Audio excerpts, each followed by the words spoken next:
Hello guys, nandito na naman tayo. At syempre, ito pag-usapan lang natin gusto ko lang munang importante kasi na lagi tayong kalmado at lagi tayong maging positibo at tanggalin ang takot. Ano ang tinutukoy ko? Ito guys pag-usapan natin. Okay?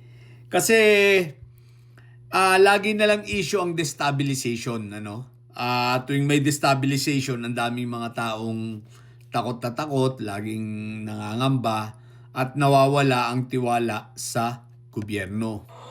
Maraming tao, even ang mga loyalista, mga ka-BBM natin, ang parabang ninenervyos at nawawala ang tiwala sa ating AFP at sa PNP dahil sa mga issue ng destabilisasyon na palagi naman natin sinasabi na wala namang kakayanan.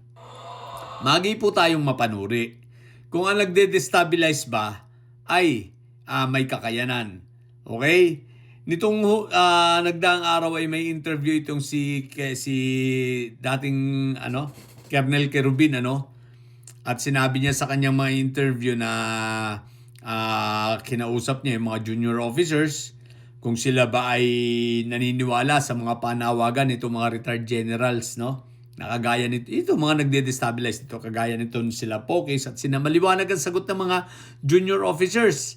Hindi sila maniniwala. Bakit naman sila maniniwala? Kung yung taong bayan nga hindi naniniwala, sila pa kaya, di ba? Kung yung taong bayan nga hindi nila mapagkaisa, sila pa kaya maniniwala, samantalang sila maliwanag ang kanilang mandato, protektahan ang ating saligang batas at ang ating konstitusyon. At sila ay tapat sa ating saligang batas, tapat sila sa chain of command. So ang kanilang commander-in-chief ang siyang commander-in-chief at masusunod, So hanggat wala itong ginagawang mali. So sa madaling salita, wala talagang kapag-apag-asa ang mga destabilization na yan. At yan ay matagal na nating dinidiscuss na kayo mga ka-BBM ko ay huwag kayong madala sa takot.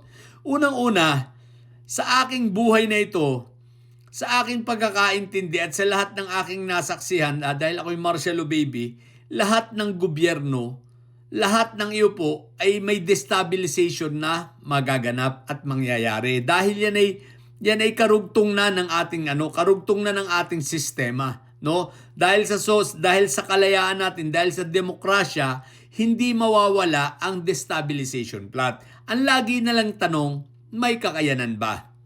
Okay, sa mga katulad kong martial law baby, pinapaalala ko sa inyo, naaalala nyo pa ba mga destabilization after ng 1986 EDSA Revolution at ginawa ang ating bagong konstitusyon?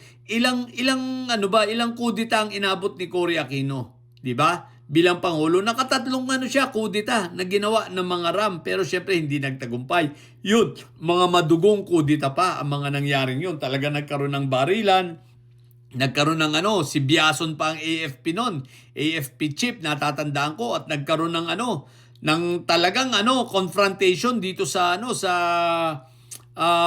Camp Aguinaldo, tsaka dito sa may Corinthian Garden, dyan sa White Plains yan, sa pinag-aanuhan ngayon, pinagraralihan. Tandang-tanda ko yun, At ako ay nasa Western Police District na ako noon. So, si Maganto nabaril pa dyan. Okay, nagkatama ng bala si Romeo Maganto, sa mga nakakakilala, dating Station 1 commander. Okay. After ni Cory, Ramos. Okay. Meron ba na destabilization? Yes, may mga destabilization rin na pagtatangka dito kay Ramos. Ang RAM ay dinestabilize rin siya. Pagkatapos ni Ramos, si Erap ka, di ba? Anong nangyari? Di ba, natuluyan niyang napatalsik. At pagkatapos, si Gloria, namuntik magkaroon ng EDSA 3. At pagkatapos ni Gloria, sino na? Si Noynoy Aquino na. Ilang beses rin pinagtangkaan ng destabilization ng mga makakaliwang grupo naman. At pagkatapos naman ni Pinoy, ayan na nga, si Duterte. Pero yung kay Duterte lang, may mga destabilization din. Pero yung kay Duterte destabilization, talaga namang nararapat yun dahil sa kanyang mga pinagagawang pagpatay. Nagkataon lang na nagkaroon ng COVID, kaya medyo natigil-tigil.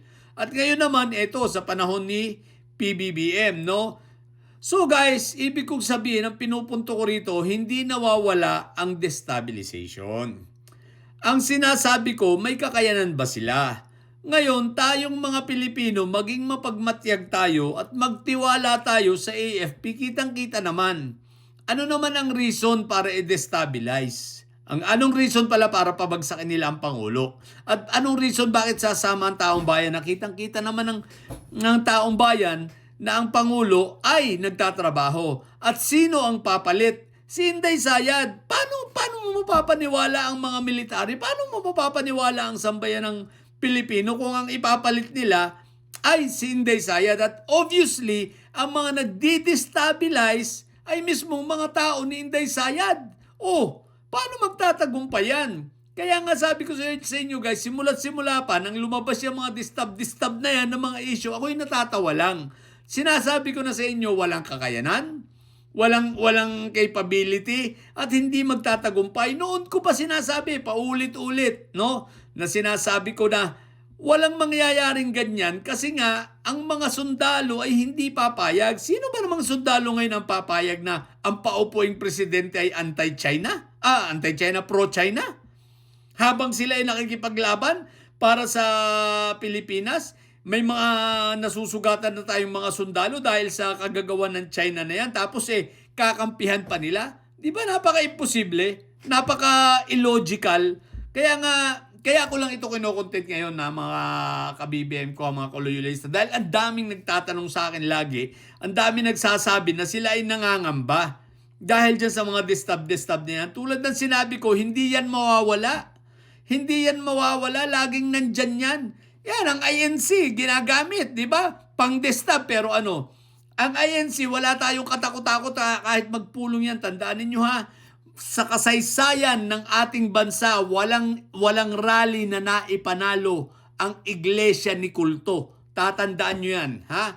Wala sila, pero sa kasaysayan ng ating bansa, 2 gobyerno na administrasyon ang pinabagsak ng rally ng Katoliko at ng iba't ibang mga reliyon. 2 EDSA na yan. EDSA 1 at EDSA 2. Sa parehong EDSA yan, hindi dyan sumali ang Iglesia ni Kulto. Okay? Sa 2 rally na yan, sa 2 EDSA na yan, never pa sa kasaysayan na nagtagumpay ang rally ng Iglesia ni Kulto.